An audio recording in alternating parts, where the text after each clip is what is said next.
And we are live, rock with the best. I am your host with the most, Mr. Nabil Abdulrashid, Mr. Politically Correct, Mr. Cares What You Think, Mr. Loves Everybody, Mr. Love for All, Hate for None. And in the blue corner we have Boo. I'm just joking. You know, is my wonderful assistant. You know, I hope there's no video in this. He's wearing one of those bunny hats and like the bow tie. Please, he doesn't want to introduce him, so I introduce him. He's the head honcho, the HNIC, the godfather of Muslim media. He is the one, the only. God damn it, you people keep calling me while I'm trying to introduce people, but we're just gonna go through. So today I have joining me my good friend, Mr. Salim Kassam, aka my token Asian friend, aka when the revolution comes, he gets a 4-month head start and 3 weeks rations. And at the bottom here, if you can see the visual, but if you can't, you're just listening, I have my sister from another mister. Language barrier apart, she's still got a good heart. From the north, all the way, joining us here in England, please, my good friend, joining us today, Ms. Tanya X. Thank you. Thank you very much. How are you doing? You all right? That was a very interesting introduction. I'm kind of regretting the fact that we asked him to introduce us. I don't know why everybody thought that was a good idea. You should be careful what you wish for. Okay? I keep telling you guys, there's consequences. Anyway, today, as this is quite chaotic. There's no actual host. We're just talking, right? We're just talking. And today, we want to talk about that thing that Muslims love to discuss online, especially, where they're safe behind their keyboards. Ironically, today, we're doing the same thing, except through our phones. We are talking about interracial marriage. It so happens that the three of us have some experience in this matter. So, how do you want to do this, Tanya? Ladies first, you could speak, because obviously, female. I feel like first. I hear a lot of men talking about this issue. I see a lot of brothers talking about this issue online. And I think, according to what I've seen, I don't think people realize that people like me exist. Black women married to South Asian men, because what I see a lot of is only the men go for the women. Only the men marry the women. And I'm not, it's not like I'm an anomaly. There's many black sisters who I know married to South Asian brothers. So maybe from that perspective, it needs to be spoken about. But I'm not just going to start rambling. Nabil, ask me something and I will answer the question. I'm not going to be doing the asking. I don't have any questions. Okay. The whole time. It's similar for me to ask you questions, Tanya. Who paid for this? That's what I want to know. We're two peas in a pod, Tanya. It's true. We're two alus in a badly cooked biryani, We're Tanya. not aligned at all, but that's for another podcast on another day. But yeah, no. What can we discuss about it? I don't know. Where can we start? Oh, I know what I want to say. I see a lot of people saying that marriage between races is going to fix racism. It's the end to racism. I have to be honest with you. My personal opinion, that is such a silly thing to say. I don't agree. Tanya. Don't agree with it at all. And I'm only bringing it up because I see a lot of people say it all the time. Not even in the Muslim community, in the non-Muslim community, people are like, this marriage is going to end racism. Please tell me which marriage between races has ended racism. We've been doing it for how long? Racism's still alive and kicking. It is not, you can be married to somebody and still hold deep prejudices and deep racism within you about that person or that person's race. It is not the solution to ending racism.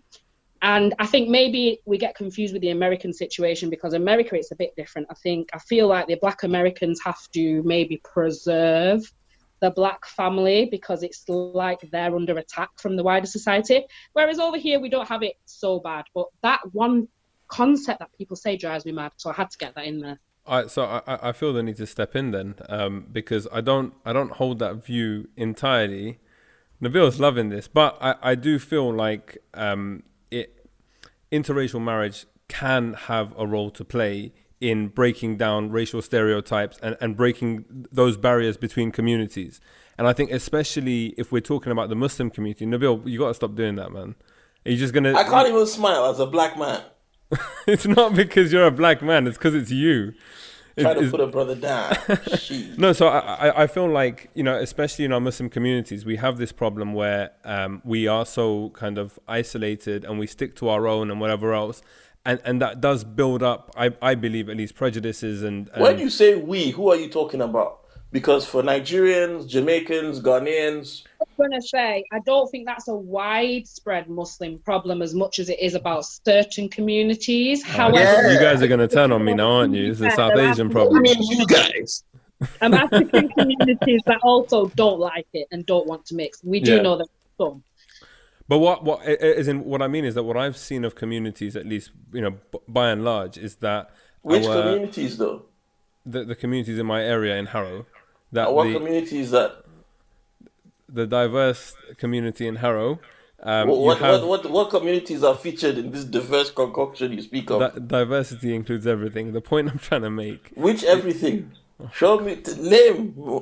You don't just tell somebody there's lots of ingredients in food. What goes into it then? Because I'm saying the communities I'm a part of, getting married to someone from another race has never been an issue, and I'm a part of the Muslim community. So which Muslim community is it? The same people who seem to think it's going to end racism, and the reason they say this is because in their cultures and their communities, this is seen as a big deal because of how racist they are. But no, continue. I want to tell me about this community that you speak of, this magical, diverse community in... Where do you live again? So what was that, Nabil? Where do you live again? I live in Harrow. Oh, yeah, that's real diverse, bro. Okay, go on, tell me. Harrow is one of the most diverse boroughs of London, I believe. Is it more or less diverse than Rochdale? That's what I want to know. Than Rochdale? Yes. I don't think the census has quite reached that far north yet, I believe. They're still operating in bigger cities.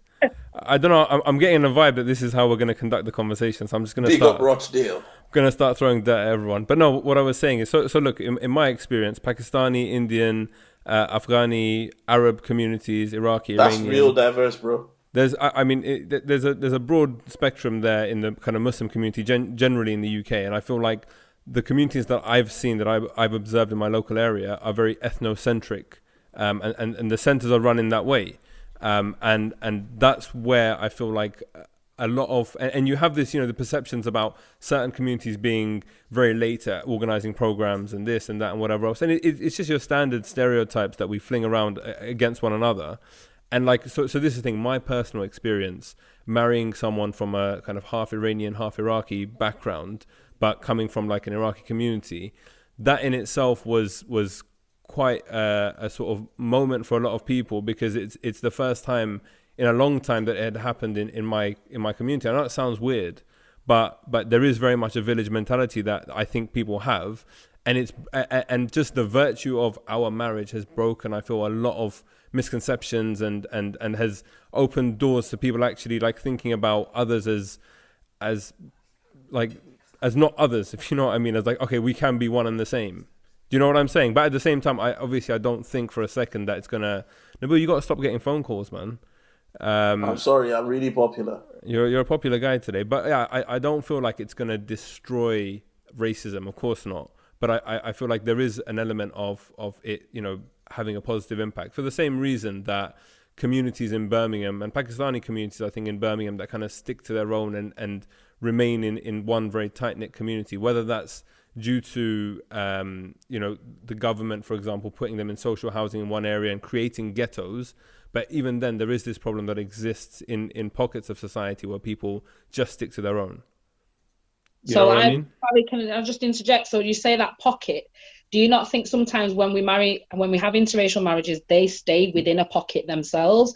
Because the education that's needed to dismantle racist concepts within families that create the wider society, it can't come from a marriage. They might get to know that spouse and think, you know what, you're all right for one of them. It doesn't extend, it doesn't dismantle the racist concepts they already hold. They just think, well, that person's okay. But I think that's where so this is the thing, that's where I think it's on us, and the three of us are examples of this that are in interracial marriages, to then actually step up to the plate and challenge those things.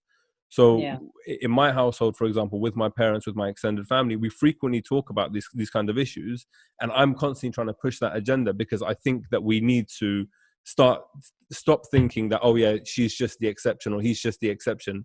By and large, they're all XYZ. And that can only be done through kind of conversation. Nabil, you've been surprisingly I want you quiet. to stay quiet just for 1 second while I just say, sorry, I love to talk, but when I was in school, You went to school?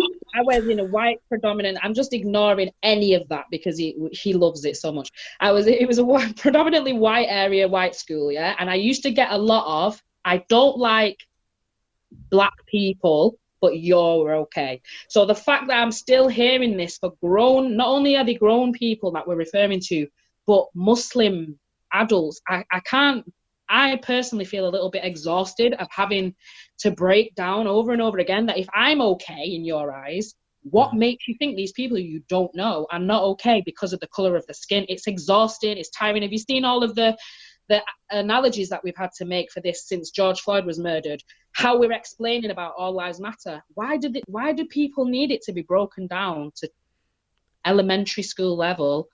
Can I ask you? I think a good suggestion for this podcast is just that we ignore Nabil and just me and you have a conversation, because I think it'll be a lot more productive. But can I ask? He's being quiet, and I know why, because he's coming with something. Yeah, he's gonna come for both of us at some point. But what I wanted to ask is just if you'd be happy to share some of your experiences with regards to what people have said to you, being a black woman married to a South Asian man. What kind of responses have you had from people, be it friends, family, or whatever else? Well, I had to be honest, I mean, I don't have these friends anymore. But when I first came actually to Islam and got married, it was, people thought I was changing my race. They thought I was now becoming a Pakistani. That was a common question. Why would you choose to become a Pakistani? I mean, I don't even remember my replies. So I had a lot of that from a certain type of people. But then in our marriage, a lot of the time, I'll be honest with you, the people who seem to have the most issue with our marriage is old, like what I would say, Auntie-Gs. They just can't get their head around the fact. They ask him all the time, was there none of our girls? Is there none of ours? None of our own? Like, why would you even, how did you even end up in this situation with this woman? Is there none of ours left? They just seem to not be able to get their head around it at all. So that's, I think, obviously it's quite in your face, but also a little bit subtle in terms of like how the racism or whatever you want to call it. But did you have anything like aggressive or quite serious in that way? I never. I feel like, personally, from my experiences, my friends' experiences, I feel like men get the aggression. Women, I feel like when it's women married to South Asian men, the men maybe get certain comments. I feel like we don't get it like black brothers do, basically, when they're married to South Asian. I think they're the ones who draw the most hostility. It seems to be a bit more acceptable if it's a man who's taken on another race of a woman than it is for the black man to be marrying into. That's my observation anyway. I don't know. Nabil might be. I was gonna say we have an expert in the room in that field. Well, I mean, I might be able to add a thing or two. Based on the things I've said. So I'll start from the beginning and then I will land, if you don't mind. So regarding not, saving the community and whatnot. So with regards to racism and our marriages ending racism and things like that, I would have to point out that while structures are in place, right? So for example, you've got anti-blackness. Even if everybody was in a mixed relationship, what will happen is the most black out of the mixes that come from these marriages will be treated the worst, and the least black out of those mixes will be treated the best. And I can give this evidence in two different groups. Like, first of all, I would argue that, for example, Pakistanis are not a race, Afghans are not a race, Indians technically are not a race. What I mean by this is, for example, even the word Urdu comes from Turkic Turkic influence, which brought about things like even pilau, rice, and all the other aspects of the culture that come from Central Asia, the last name Khan, and all these other things, right? That is evidence of the mixing with Dravidians, mixing with even some Africans, mixing with all kinds of cultures, including Greeks. If you go to like Kashmir, there's a place called Sikandar because it's named after Alexander the Great. The Greeks have been through the Indus Pass. So many cultures have mixed to make what we call South Asians today. Yet it's probably the best example of a racist culture or anti-black culture in the world after maybe white America and some parts of Europe, right? Brazil is one of the most mixed multicultural countries in the world, rivaled only by Suriname. Suriname is so multicultural that they have more public holidays than any other country in the world. They have people from Indonesia, Congo, China, all sorts, right? Mixed, plus Arawak Indians and so on. But it's still one of the most racist countries in the world because the power structure that built the country initially was racist. So it doesn't matter how much people mix. There's always going to be, even in some families, you'll see, there's one child that's lighter skinned than another child. That child that starts being called the best looking child in the family. The child that's darker gets all the Kalu and all the other Kala Denak, Kalia Dagan, and all that kind of stuff. They get that, you know. Even you yourself are a dark-skinned Asian man, I'm sure, like we've discussed in the past. You know about the kind of stuff you would get compared to maybe somebody that's more fair-skinned than yourself with green eyes. On that, very quickly, so like one of the pieces of feedback that I've got consistently on marrying a fairer-skinned Arab woman is that you're lucky. Thank God your kids are going to be light-skinned, or thank God your kids aren't going to have your complexion, or hopefully your kids won't have your complexion. And there is still that kind of colorism, right? Sorry, I don't want to cut you off, but I thought I'd just... No, what you're saying actually works into my next point. So there is that idea, for example, that if you're a dark-skinned man and you marry a woman from another culture that is lighter-skinned, you are the one that hit the jackpot. You are the one that's lucky, right? And also you add in the whole aspect of being a man. You know, marriage, I don't want to get graphic, but marriage in itself, the woman is now, I don't want to say subordinate to, I'm not a misogynist, but in the eyes of many, the man has conquered the woman from that. You've invaded that family with your genetics. The kids coming forth will be your children. Your genes most of the time will be stronger, especially if you're black. Genetically, your genes will be the stronger genes or the more dominant genes. You've changed the bloodline of a whole family. So there normally will be more. People don't really know the anthropological reason for their anger. But there is that thing that how dare you come and stain or defile or make dirty our lineage with your darker skin and so on. So the hostility does come, and I've seen it online mainly. I don't really get racism in person, but that's down to a number of reasons, right? One, you've met me. I'm not really somebody most people in their right minds would want to be aggressive towards. However, I know lots of brothers who are less imposing or come across as less aggressive than I do, or less willing to meet aggression than I do, and they have suffered horrendous racism. One of these brothers is actually very known. He used to be a part of I think our biggest da'wah organization. And this brother, actually, he speaks Urdu fluently, and he was married to a Pakistani sister, and he was living in Luton. And I remember a story of him. He told me, now this brother spent a lot of time in China. He's like a Wing Chun expert, but he's the geekiest looking guy if you saw him, right? He's this Jamaican brother that spent several years of his life in China. And he was walking past a restaurant in Luton, and somebody said, why did our sister have to marry that monkey in Urdu as he walked past? And when he turned around and said, what did you say? The guy said, oh, we're just talking about something we heard in the masjid. He's like, no. And he repeated what he said to what the guy said about him in Urdu. And long story short, a fight broke out. He was all right. But when more uncles came out, they lied and said that this Kala, emphasis on Kala, hard K, this Kala came and just randomly started attacking them and whatnot.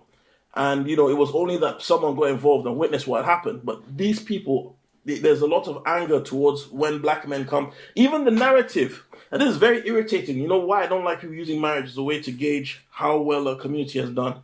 Even the narrative that, would you allow your daughter to marry a black man? Would you allow a black man to come for your daughter's hand? As if the daughter has no say. Like, it's not like a woman would ever want to marry a black guy. God forbid. Why would she want to marry a Kala? You know? There's always that mentality that it's black men that are queuing up. Turning up outside Southall with, like, you know, jalebi in their hands, begging people to let... The reality is that's not the case. In fact, I would say it's the opposite. Honestly, I would say, because think about it, right? In the worst case scenario, who gets disowned? Not the black boy. Who might even get beaten up, or worse. not the black boy. These girls risk their reputations, their family life, and whatnot. Is it really the black men that are chasing after this? You don't really, even like black men that want to be in interracial relationships, you hardly ever hear them say, oh, I want a Pakistan. You hear them say stuff about Latina. You hear them say something about Arab, maybe, even white, but you don't really hear. But the Muslim, the anti-black narrative has created this false image that it's black men chasing after, and that's the only reason that we complain about racism.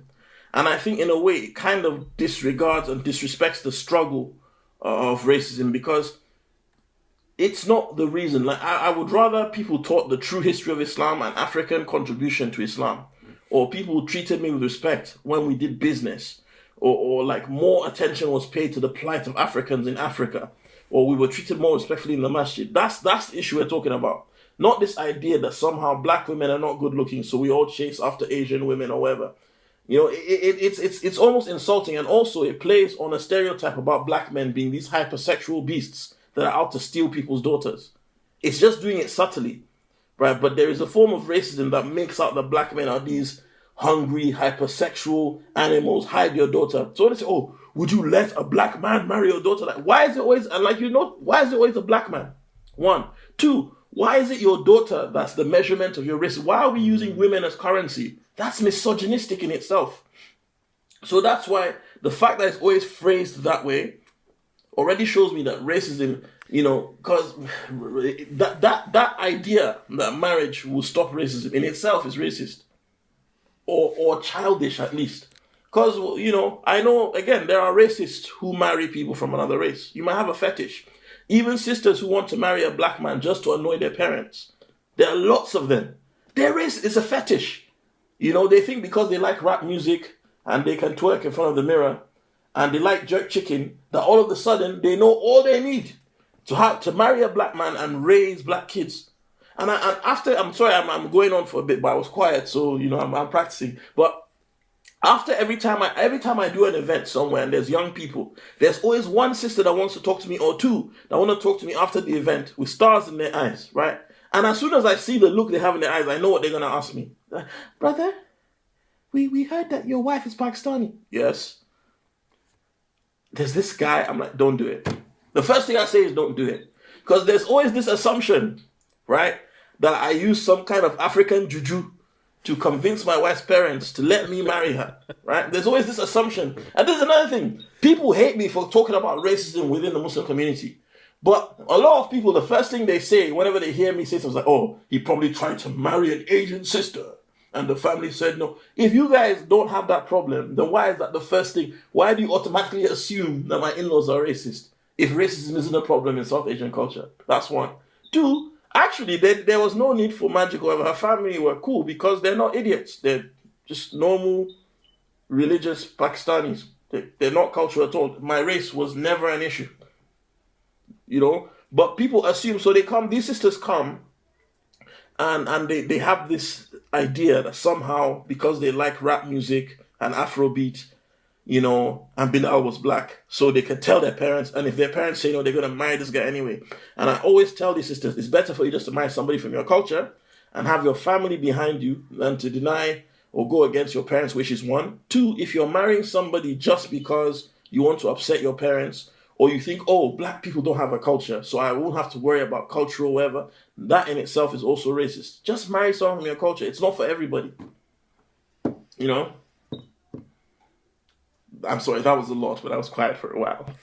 Yeah, we literally, you said you're going to start from the beginning, and you literally really did. We were getting countries, we were getting history, then we ended up with, I won't even say what I was going to say actually, because I might upset some people, but I agree. And also those same sisters that have these fetishes as well, black women, there's also something that's probably not known amongst men, but there's issues with those same sisters. They don't really like black women, and they don't want us. They talk over us. They don't care about our experiences.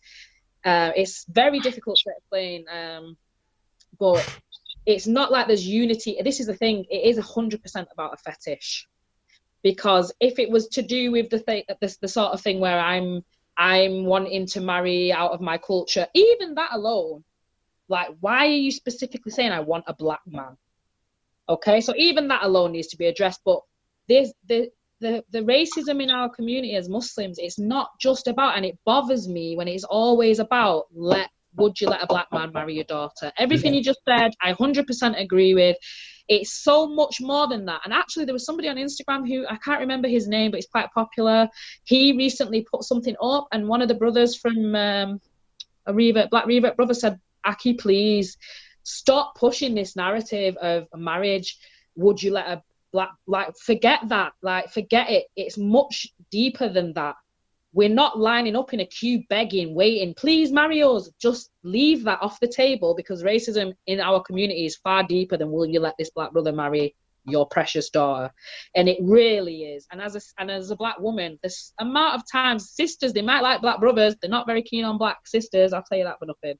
What's that about then? And this is again about those racist concepts that have got nothing to do with marriage. So I do agree that in individual families, you can break down racist concepts. People sometimes just have these ideas because they just don't know. They just don't know Afghans. They just don't know Africans. Fine. But when it's truly racist, when it's real racism, marrying somebody is not going to break anything down. And then you run the risk of your children growing up hearing these racist concepts from their grandparents, from their aunties and uncles, and carrying that self-hatred that they've picked up. But not you kids, because you're my kids, I love you, but the others that look like you or are a bit darker than you. It's very dangerous. And I don't believe it actually does help in the way that maybe was put across. I don't know. It's my opinion. Just one thing I also want to add as well, because like in my stand-up, I have a bit that I do where I talk about being married to a Pakistani, and I say things like, "Oh, I can't be racist because I'm married to a Pakistani," and a lot of people, most people get it. It's ironic, but I just want to make it clear: being married to somebody from another culture does not mean that you are not racist against someone from that culture, because people have to understand that, for example, growing up, I owned dogs, right? I had Rottweilers, I had German Shepherds. I love dogs, right? I owned them. I absolutely loved them. I would not hire a dog to do my taxes. You see what I'm saying? No, because No, I'm not seeing what you're saying either. Married. One Bengali person that you married, right? And you love that person, but you still think generally that people from that race or culture are inferior. You may still think generally that people from that culture, their culture is not up to you, or they're inherently, you can still have racist attitudes and marry somebody from that. Even slave masters had one slave that they kept in their bedroom. She was called the bed wench, right? There were lots of mixed race people in all the English colonies for a reason. So just marrying someone from, and this is something that I don't know, a lot of people seem to attribute to me, that I think I'm not racist just because I'm married to Pakistani. No, not at all. I'm not going to prove that I'm not racist. If you think I am, I am. But what I'm saying is, I don't believe that just because I'm married to Pakistani, I can't be racist to Pakistanis. And I don't believe anybody has that, So that's another thing. A lot of people say, oh, yeah, well, I'm not racist. I've got a black brother-in-law. He probably hates you, bro. If we're having a conversation where you have to tell me that you're not racist because he's in your family, I guarantee you, if I met that guy, he probably thinks you're an idiot. So, it's true, isn't it? God knows, I'm like, oh, I'm not racist because our family's really mixed. What it is that there's like one guy that you guys all, don't like, that married one distant, and now all of a sudden that qualifies as not racist. So, again, we have to remember, racism is almost a religion in itself. It's almost an ideology, and it's also a mental illness in some ways. Because look at the riots we just had now. I'm sorry, I'll let you talk, but just if you look at these demonstrations we just had now, you had drunk, middle-aged white men run up to try and fight young black boys that looked like athletes, right? And I know some of them brothers that was in that demonstration. These boys were all ripped, in shape, young and sober. And you had fat, out-of-shape English football hooligans genuinely thinking that they can fight those boys and beat them up just because they feel they're white and they're superior. That is the amount of delusion that racism gives you. Even if one of those people has a black son-in-law somewhere, that's not going to change them. So I think the one thing I just wanted to mention, I guess, echoing what both of you said about, the benchmark is always, oh, would you let your daughter marry a black man? It's very interesting. So I'd never even thought about it from that kind of commodification of women perspective. And it's like, you're just almost objectifying your daughter and saying, oh, yeah, your daughter is like your prize. Would you give her to this black man? And then also like the projecting of stereotypes around black men being hypersexual and everything else that you mentioned, Nabil. It's interesting that like the three of us come from obviously different backgrounds and experiences, yet yeah, we do, Nabil, believe it or not. But we come from all these different backgrounds, but the currency is still the same. Like it's still the same examples that No. used. Not for us, it's not. Don't try rope me. Don't even try it. Hey. We don't view women like that in my culture, bro. Don't try. We have our problems. Yeah. But that ain't one. I see what you're trying to do there. I'm just making the point, and I think it's true to an extent. Obviously, there are race issues in all our communities. Nope. But I think we actually, Nabil, we didn't discuss it from your perspective. So the responses, I guess, with regards to your wife's family and friends and everyone else, what kind of stuff did you get? Whew. Okay, so here's the thing. So my wife's brothers, mother, they're all cool. Even like her aunties and uncles are cool. But community-wise, every time we go out, whether like we go to an event or a wedding or whatnot, there's always some nonsense story afterwards. Like, where, for example, we've had people constantly ask us, so how did you do it?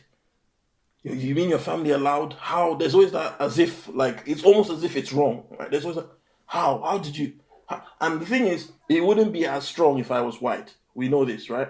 Because, there's always that like, really? And then there's like people who are like, neighbor, did you hear that so-and-so is married to a black man? And one of them made the mistake of saying that to an auntie of my wife.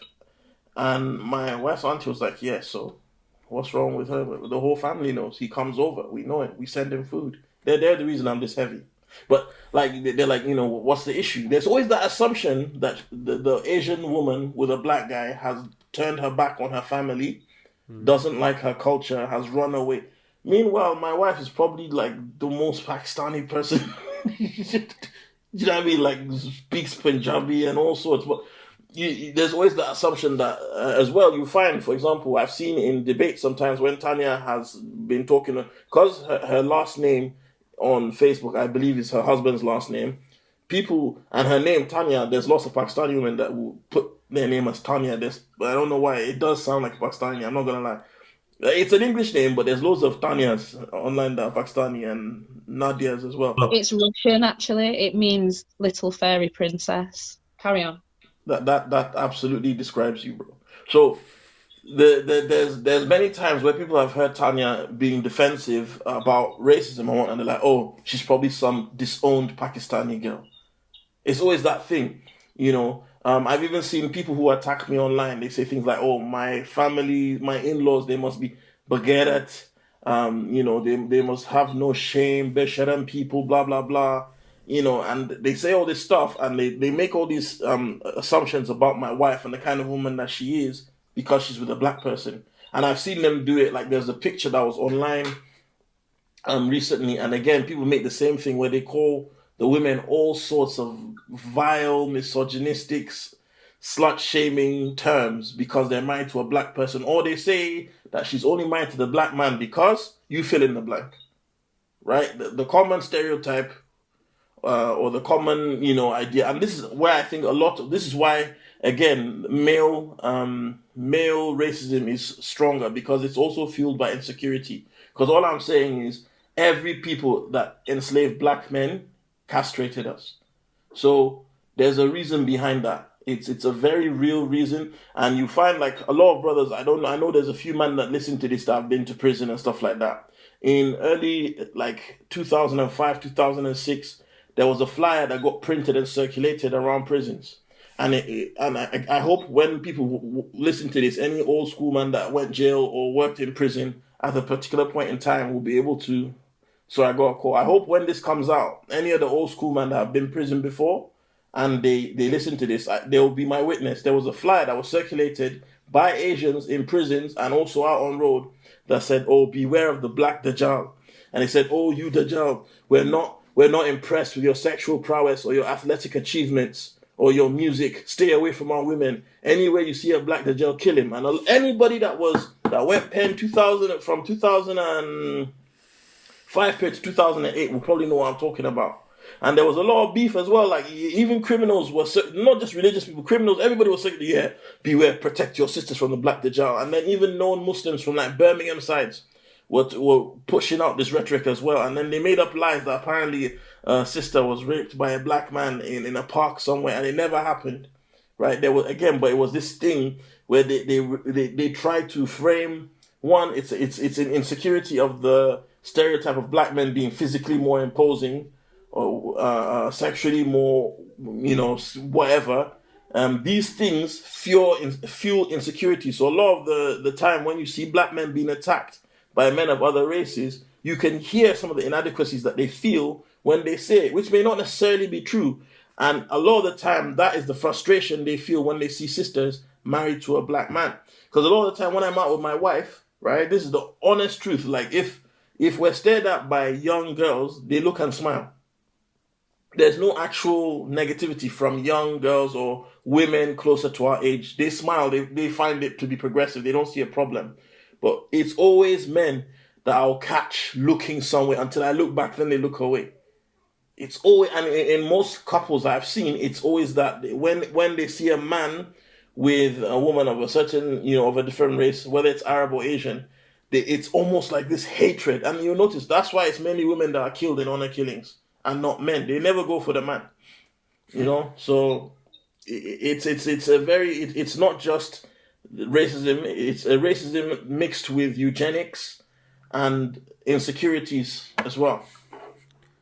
If I can lighten the mood a little bit, after talking about honor. What do you mean lighten? I'm proud to be dark, bro. Black and proud. You can't keep doing that. Pride worldwide. So what I wanted to move on to was talking about the cultural element, and I think how we'll kind of approach it is with food, because I think probably the question I've been asked the most is, "Oh, so you don't get curry at home anymore, do you?" And I'm sure Nabil gets asked, "Oh, you must love a good curry now." And I feel like it's. I mean, Tanya, you haven't spoken in a while, so your thoughts on curry? Again, I think the men marrying out of their race and women are different. Me coming into South Asian culture, I think it's just different. We wouldn't have the sort of comments that Nabil has had, never. We just get those sorts of questions, what I just told you about with the aunties, comments afterwards, and the kids, because my kids are dark skin and light skin.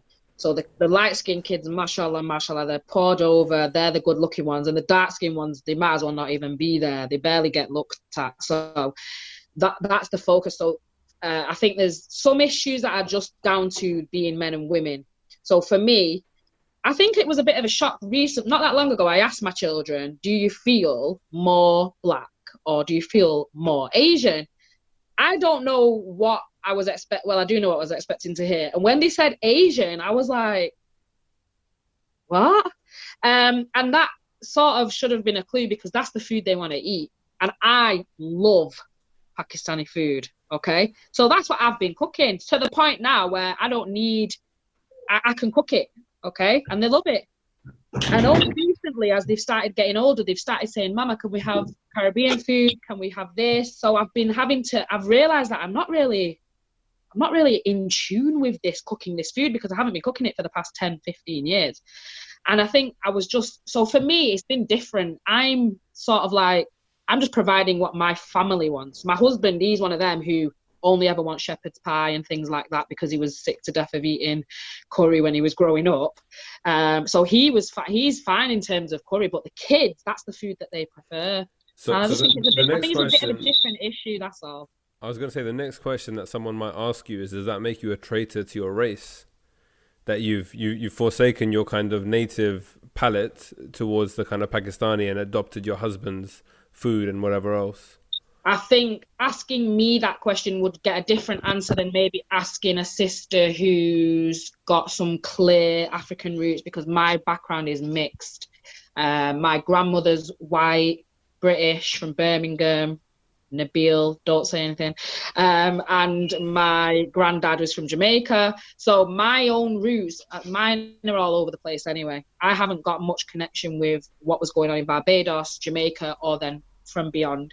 So they're going to get a different response from me. However, I haven't lost touch from them myself. I feel like I just provide what my family wanted while still trying to educate and still provide what they need. But that's just how they feel. Their dad's Pakistani. We're amongst Pakistanis. There's only me here, you know. So it actually, yeah, that's a bit weird, actually. Nabil? So in terms of food, Nabil's got that general conversation. Nabil, you've got it all going on. I see the cooking that he does. I'm just so annoyed that I've not had any yet because it looks amazing and it looks. I'm waiting. Post lockdown, I'm gonna find his address somewhere online. One of these trolls must have posted it somewhere. I on Instagram, send food in the post. So what is the excuse, Nabil? So you know what it is. With me, growing up, I went to an international school. Right, I've traveled a lot, and contrary to what many may think, I love learning about other cultures and I appreciate other cultures. So like, this week is probably the first week that I've been cooking African food in like a month. But like, I do love my African food. My wife, when we first met, it's funny because we used to debate which cuisine was better. She now prefers Nigerian food. Generally West African food. She cooks it. She knows how to cook it. But I also know how to cook Desi food. And Afghan food, and Filipino food, and Malaysian food, and Sri Lankan food, and Jamaican food. Because cooking is a hobby. But what's interesting is all the other cultures are great, but the two, you know, my children are 5 and 2. The two types of food that they always are prepared to eat are Nigerian or Pakistani because they like spicy food, like, you know. And it's funny because, you know, when you marry, again, I find that on the other side of things, they tend to think it's like, you know, I found the Asian side, they tend, not her family, but just the wider community, they tend not to realize that there's food and complex cuisines outside of what they know. So like a funny story, I remember this actually happens every year. I used to go on tour with the Human Appeal doing fundraisers, right? These comedy tours. And as soon as the further up north we go, the less variety of food is available to the point where it's just curry. So I'm like, you know what, I'm just gonna not eat as much because I get sick of it. I can't have restaurant curry because of all the ghee. It messes up my stomach. So when I was out and about and someone's like, oh, you're married to a Pakistani, yeah? What, do you love the food? I bet that's why you married her, bro. I'm not, actually, I prefer my cuisine. I'm like, what? What, is Desi food too spicy? And the shock these brothers' faces had when I explained to them that actually West African food is several times spicier than anything they've ever eaten. And they're like, what? No. So that day we were in Bradford, we went for a kore. Right? Am I saying that right, Tanya? We went for a kore. And we went to this Punjabi cuisine. And the thing is, I quite like, you know, I'm very familiar. Like, I eat pie and nihari and all that really, really Asian stuff that other Asians don't know about. Right? So we went there and I asked them for something really spicy because it was cold. And they were laughing at me like, oh, are you sure, bro? Are you sure? Because, again, in their head, nothing is spicier or more than our food. And we all ordered the hottest curry. And they had their phones ready for thinking, ha ha ha, stupid Kala. He's going to eat it and his head's going to explode. And I ate mine and I ate theirs because they couldn't handle their own. And then when we finally got to London, I was like, okay, let's try African food now, bitch. And we did. We went to a Nigerian restaurant and you already know where this is going. Like, they love the food. They were surprised that this kind of food even exists. They were surprised that something this tasty exists, and it's not desi. Like, there's, but at the same time, they were also surprised that there was food that was hotter than theirs. Because a lot of these guys, a lot of my Asian friends will eat curry every day at home, go out and eat curry or peri-peri and burgers. They never even tried food outside of another culture. So the assumption was that surely if you marry into our culture, all you're going to eat is Asian food. And heaven forbid you cook yourself as a man. That's just unheard of. How can a man... Everyone knows the moment a man touches a stove, they explode. And with my kids, in terms of identity, my oldest child now, she identifies as black. But she knows words in Punjabi. She understands Punjabi. She understands Hausa. She knows that her mom is from Pakistan, which is in Asia. She knows her dad is from Nigeria, which is in Africa. And she's constantly guessing countries other people are from. But the thing is, I just find that, here we're in a mixed environment. Where I live is literally mixed. There's no clear majority, I would say. But it's mixed in every way. So, like, for example, my butchers, there's Kurds and Pakistanis in there, but they play African music. That's the kind of community that we live in. That's real multicultural, not Asians on one side, white on one side, black on one side. Like, we're mixed. So my kids, like, the way me and my wife have things, my girls, their hair, they've got afros. They look like light-skinned black girls. I'm not even that light-skinned, to be honest with you. They just look like black girls. They could be from Cuba, they could be from Nigeria, they could be from Jamaica. But I think it's important that they acknowledge their mother's culture. I don't erase it at all. But if you saw my kids and they didn't tell you their mom was Asian, you would not know. You'd just assume that they were black of some sort, some degree of black, or maybe from some country in the Caribbean. Whenever my wife goes out with my kids, she gets a lot of weird stares because people don't understand how someone that looks like her has kids that look like that. In fact, recently, it's weird. When we go out, we have to stay together for people to figure out that we're one family because of how varied we look. And the thing is, it's kind of sad as well. Whenever there's a black, whenever there's an African and mixed with anything else, right? In Western society, it doesn't even matter how the kids see themselves. When people look at our kids, they'll see black. We call Barack Obama black. We call Bob Marley black. We call Drake black. Drake, bro, right? And he's like off-white complexion, but we still call him black because of the thing called the one-drop rule, right? And it's born out of this idea that white is pure. So anything that's even a little bit tainted gets called black. And, you look at my kids, let's be honest. Among Pakistanis, when they see my kids, they're just going to call them black. They're going to call them Kale or whatever. They're not going to see them as Asian. They just don't look it. I think it's different if, let's say, if I was mixed and then the Asian side showed more. But the way my kids are now, even people who know that we're mixed just subconsciously refer to them as black. Oh, I was gonna move the conversation on to talking about kids and race and how you talk about race and you've obviously kind of mentioned it from my perspective. So my daughter's now coming up to 2 years old, so we're not at the age of her acknowledging or understanding race or anything like that. But we've made an effort, and my Gujarati is awful. So my parents are kind of teaching my. Thank you. You need to learn more than that's about as much as I know. So my parents speak to my daughter in Gujarati, bit of Swahili, the odd word here and there thrown in as well, and on my wife's side it's all in Arabic. And I think the understanding from us is that I personally don't want her to identify as East African Indian or Arab/Iraqi outright, but to appreciate the kind of mix and diversity there. But I think what's interesting, like you're saying with your kids, Nabil, is that despite the fact that your kids are a 50-50 split, if we can say, I don't know how politically correct that is, but they're still seen as black. And I feel like my daughter being light-skinned and like closer to my wife's complexion will be seen as Arab, especially in my own community where it's a very ethnocentric Indian East African community. It's full of brown people. My daughter's going to be seen as fair and lovely and Arab and all of that kind of stuff, as opposed to like appreciating her heritage is 50% of their own makeup, but it's because she's different. She's seen as such. Tanya, what's your experience and the conversation? I know you mentioned it a while ago, but like externally, are your kids seen as black or Pakistani or? They're definitely the darker skinned kids are definitely seen as black.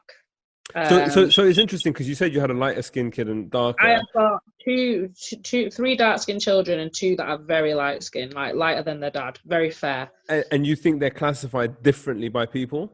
100%, yeah, they are. How so? Like, how does that practically manifest itself? So, apart from having comments that my fair-skinned children are more beautiful looking, apart from that, which is quite direct, even things like playing out with friends, they're all Pakistani, the kids. The only ones who will have an issue are the dark-skinned child. Their parents, they've been called gorillas.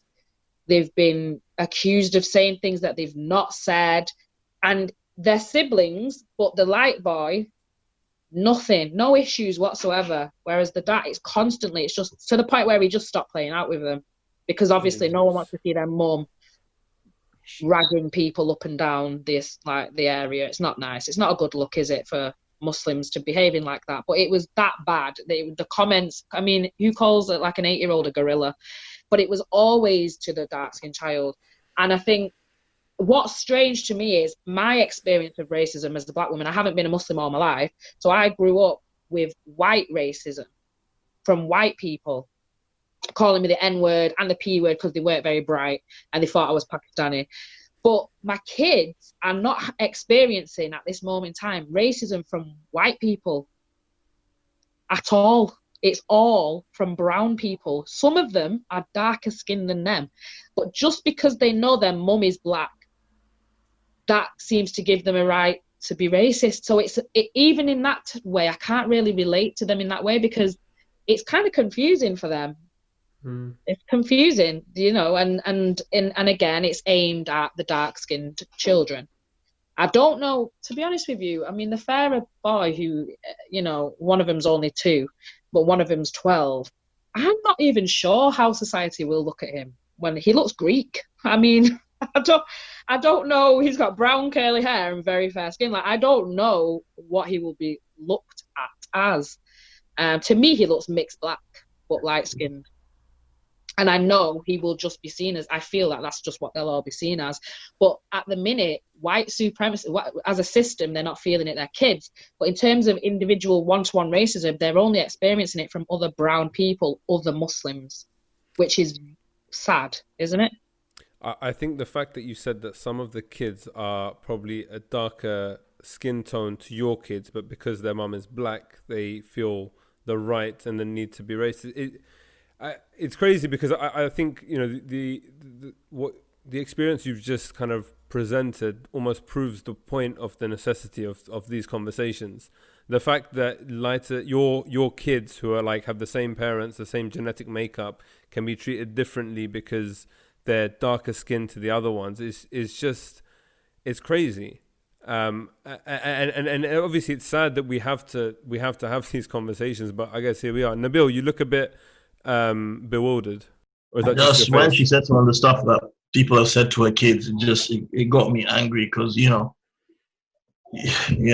just want to punch someone in the face now. But anyway, that's what I'm here for. I thought. Well, sorry to move on. Just before we move on, I've had grown women. Hold on a second. Just my kids are making a racket. I'm just gonna try and. Aye. That did the trick. Can I continue? All right. No. Sorry, could you tell? Sorry, kids, let them level down. Yeah. Yes. I've had a grown woman actually accuse my young child of saying something very rude, and it was only because he said it on the PS4 and there was witnesses that we could prove he didn't say it. It was a sexual slur. It was something that he didn't understand the word she used. He didn't even know what it meant. But because we had gone to the madrasa to talk about the racism that was being faced and the bullying from her child to ours, she needed a comeback. He only did it because your son said this about me. And I was like, the first thing I thought, my heart dropped. I thought, oh my gosh, because it was such an accusation. But then as I sat, I thought, I'm quite sure. Where would he have heard that? And we discussed it, and I had to say it to him. I had to ask him, and he was clueless. And again, it's only because there was other people playing, there was witnesses, that didn't go any further. Now, if they hadn't have had witnesses, what would have happened if she'd have gone to the sheikh of that masjid, do you think? What would have been the outcome for my boy who was being accused by a woman, a mother? I just these sorts of things have happened so many times since I've come to Islam. So many times. I was so excited when we moved to this area because we lived around in a white area, and that was a bit of a chore. And I was so excited. I was like, "There's Asians," and my husband was like, "I don't want you to get excited." And I was like, "Why?" And he's like, "I don't want to burst your bubble." And I was just like, hater, it's going to be amazing. We're moving around Muslims. Alhamdulillah. That was how I was. I was literally over the moon. And you know, it was even worse than what he tried to prepare me for. The first week that we was in here, the boy next door called my children Kalu Zulu or Sokala Zulu or something, telling him he's dirty. Why does his skin look dirty? I was like this, over the garden fence. Huh? I had the dads calling them Black Bee, this, that, and the other. I was fighting for the first 3 years we lived here, fighting with other Muslims, subhanAllah, and it was the adults were happy to call these small children Black Bee and this, that, and the other. So the children, of course, they were going to use that language. And, we're kind of isolated. We're still here, but we don't really get along with anybody. Enough people have been knocked out, yeah? See, this is what I'm saying, like, so, when it comes to, this is the thing that people don't understand when you've got black kids as well. And, your story, the reason I'm laughing is because every revert I know, that had not had to deal with these people before, had this thing, this honeymoon period where they think these people are going to be so nice and whatnot. Now, I don't know how you guys do with it, because I come from a background where, we're Muslim and whatnot. Like, Nabil, wait, hang on. Who are these people? You, South What? Asians. What? I said it. Anyway, so I said it. Listen, I keep the same energy. You mean these people, but I'm different, right? No, you're not. You're just slightly nicer. Anyway, so I keep the same energy, bro. I keep the same energy. Same thing I would type. It's the same thing I'm saying. Black Muslims who've just become Muslim have this honeymoon period where they think they're living in the age of the Sahaba and everybody's going to be nice with them and Bilal was black, so everything is okay, right? Maybe you're even going to become the mu'adhin in the masjid and everybody will love you, right? And they get what we call the N-word wake-up call or the Kala wake-up call. Obviously, Paul Mooney calls it a nigger wake-up call. I can say that because I'm black. But let's call it the Kala wake-up call. You get that wake-up call and this is why people say, oh, you shouldn't define yourself by race because, you just see yourself as a Muslim. But my thing is, even if you forget what race you are, if you live among Muslims, if you wake up in the morning not knowing that you're black, by Salatul Isha, somebody would have reminded you.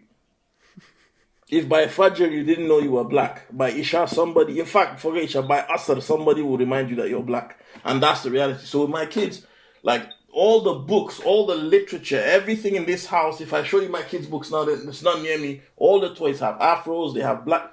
My daughter went as Rosa Parks for International Book Day. Then the following year she went as Harriet Tubman. Yeah?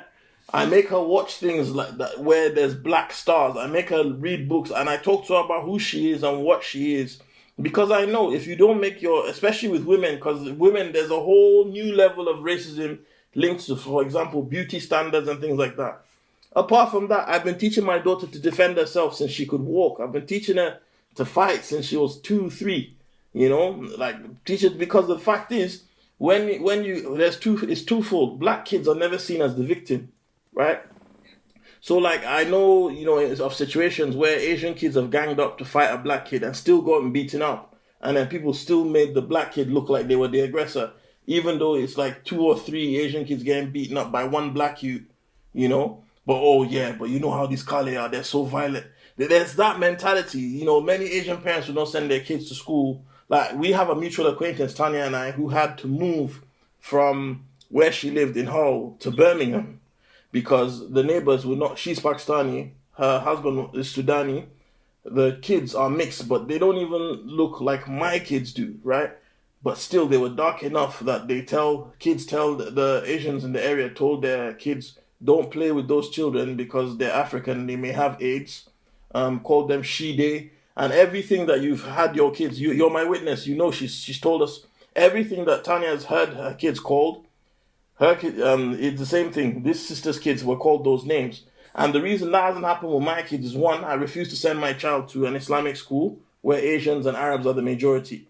Two, I live in southwest London where there's a lot of us and most of the masjids here are mixed. And even then, there's still little microaggressions you have to worry about. Like, if you send them to a madrasa, you have to worry about what culture the madrasa is. And I've already said, I've raised my child to know what these terms are, what these words are, things like monkey, band, and all these things. They know what they are. I've had to teach my children about racism just so that if they encounter it, I can deal with it early, because a lot of people, their kids leave Islam or leave because they associate Islam with the bad experiences they had going to an Asian majority madrasa. Like on a while back, I spoke about one of my friends, a Somali brother who went to an Asian majority madrasa for most of his life. And while he was there, his name was Kala. You know, I received a message from a brother in South Africa who said even in South Africa to this day, in a lot of the masajid, when they have like their madrasa and whatnot, most of the black kids are referred to with racist terms. You know, monkey, slave, kafir, kala, all that kind of stuff by, again, Indian South Africans, you know? So it's like, these are things I have to worry about for my kid, on top of systemic racism. So because of that, I've had to, like, you know, there's a known brother in the community. Well, he's just massacring it because he put it out openly so I can say his name. And he talked about how some kid in Luton called his son a nigger, right, while he was out playing, you know. I'm only saying this openly because he put up a status about it, so it's not backbiting. He said it openly. And he said how he never taught his son about the word. And in my head, I was like, how could you not teach your son about that word if you're moving to an area where they're the majority? But yeah, there's this thing that people think just because everybody is Muslim, they're free from that, and they're not. And I don't think, and this is the reason why we discuss it, I think the people think it's not marriage that makes me so conscious of these issues. It's the fact that I've got children who are Muslim that will have to navigate this world where racism is so common. Like, my daughter's only experience of direct racism right now, the first thing she's ever heard, racism she's ever heard, was from an Asian, even in multiculturalism. So we've got Dominican kids, Japanese kids, Chinese kids, white kids, Portuguese kids, all kinds of kids, Polish, everything at my daughter's school. My daughter's best friend is a blonde-haired white girl, right? They come to school with matching hairstyles and whatnot. And then there's black kids and Asian kids too. And the first racist thing that my daughter heard was from an Asian girl who said, black people aren't allowed into my house. And my daughter came home and she was like, Mommy, why did somebody say this? That's not nice. Daddy's black. I ain't black. We're nice people. Why can't we go to their house? Like, it doesn't compute. But like, imagine if I never told my daughter that, look, she remembers that there are some silly people that don't like us because of the color of our skin. So I think if your kid isn't black, you can go without even teaching them about racism and race and whatnot, and without preparing them. But if your kid is, them kids better be proud of their skin and they better be able to fight. So on that, have you guys been concerned about making your kids paranoid and tainting their kind of rose-tinted view of the world when addressing race? Because you know how... Sorry, what I was going to say is that you know how there's like obviously a beautiful innocence to children, and they just kind of wander through life and enjoy life. And as I said, like my daughter's 2, she's had a fantastic life. She's smiling every day, doesn't know a thing about race. And obviously as she grows up and she starts to understand whatever. But I guess the question is, and like you said, Nabil, if especially for black kids, it seems like it's an important thing to discuss. But at what age and at what time and to what level, so that they're not being paranoid and you kind of ruin their innocence, if you know what I mean. Not ruin, but like you taint the experience. I don't think black children get the luxury of having a nice, carefree, innocent childhood. I think as soon as they enter into spaces, so for my kids, being able to attend madrasa, when I came to Islam, they were 8, I think. So straight away, I was straight in there. I didn't have a clue.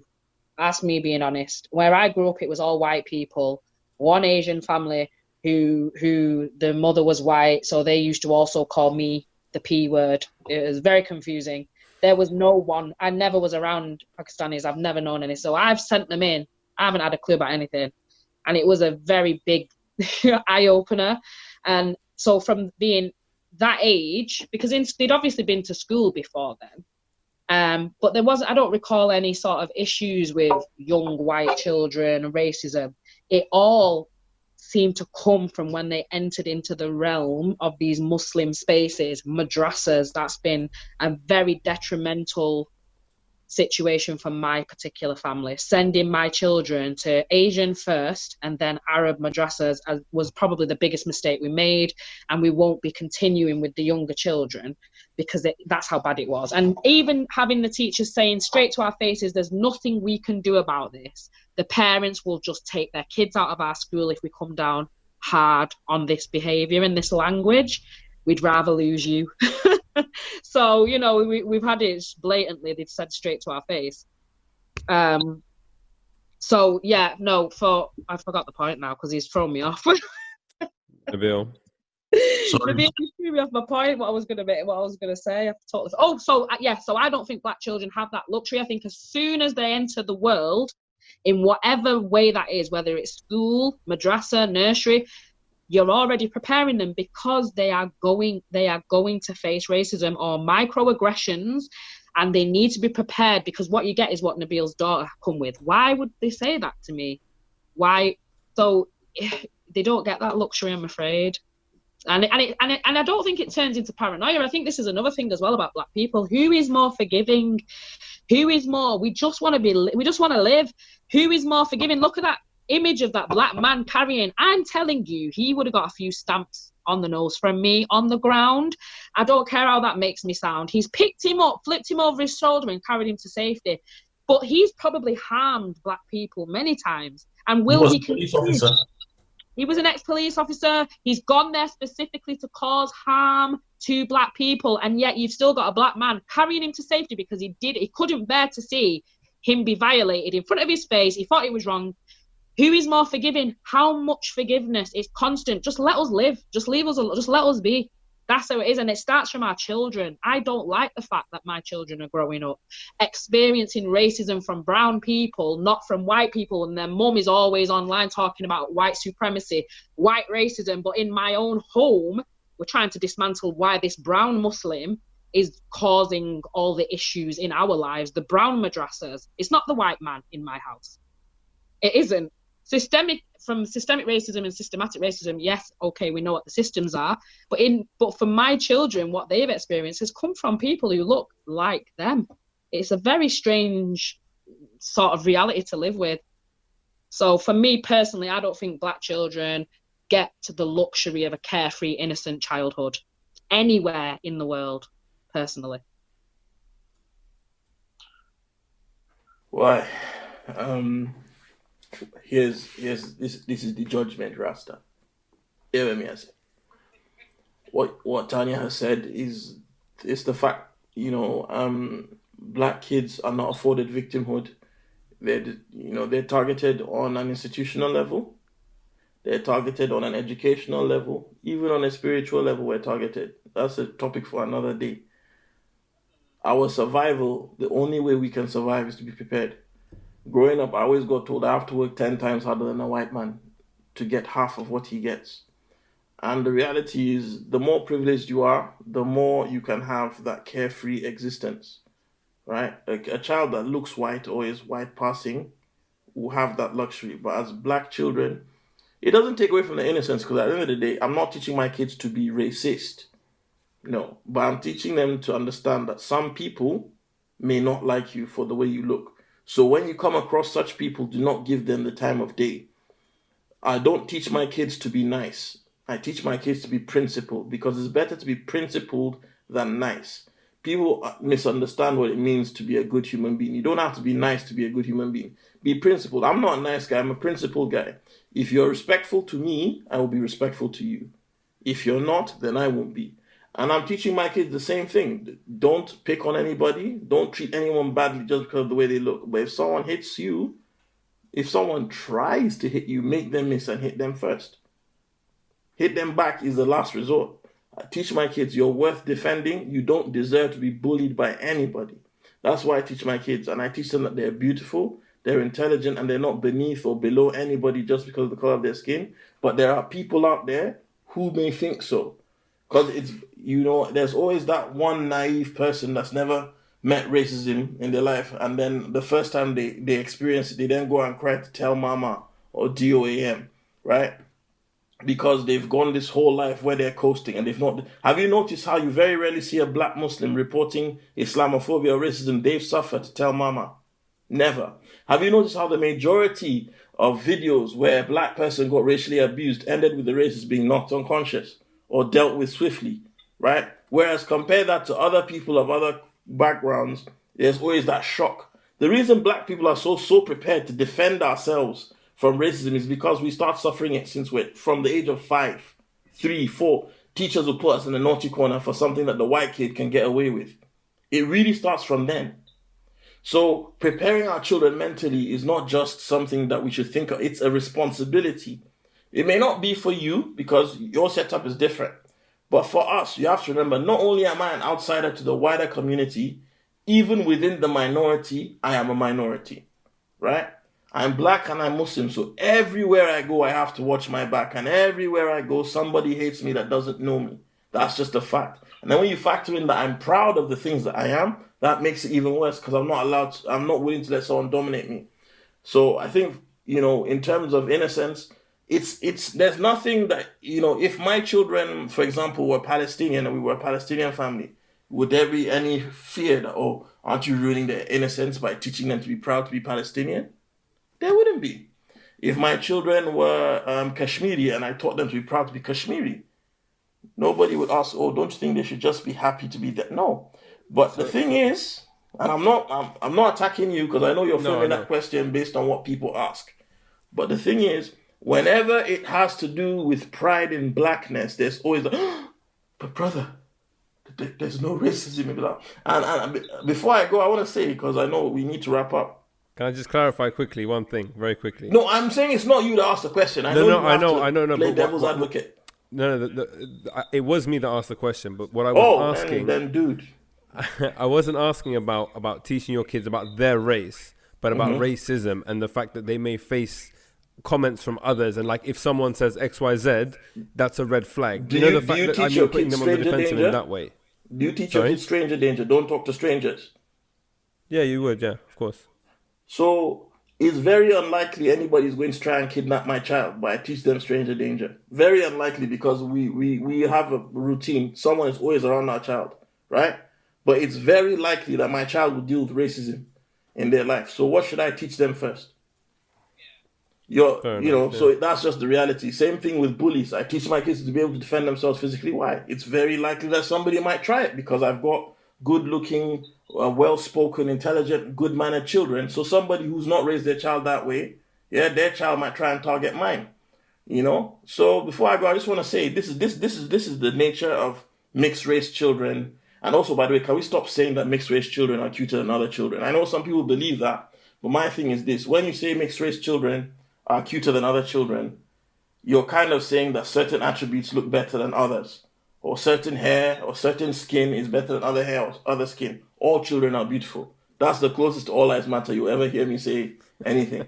But that aside, with mixed race children, this is the level of prejudice that we have. Everybody loves to tell you how Bilal radiallahu anhu was Ethiopian, but nobody ever mentions that his father was an Arab because he was enslaved. Because everybody loves to mention Bilal whenever they want to talk about it. Bilal has become his name inspired this podcast, right? Because you know how many times I've had someone call me Bilal.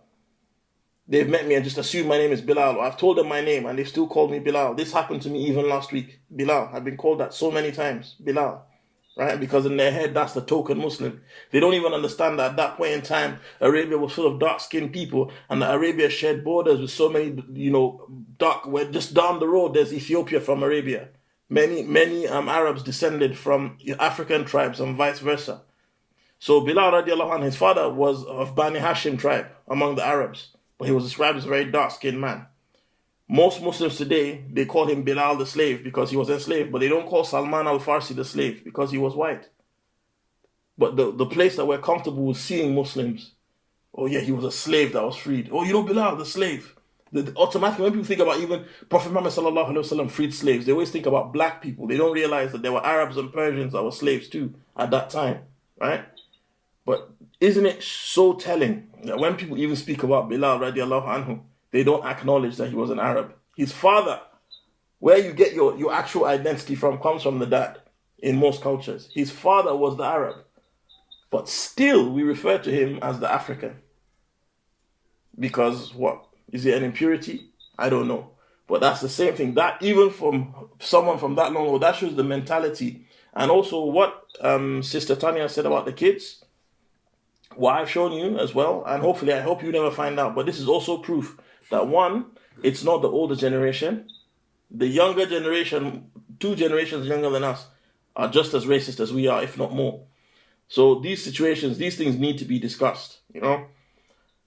And I hope somebody listening out there, you know, thinking about getting into an interracial marriage, listens to what we're saying. And I'm not saying don't do it, it's great.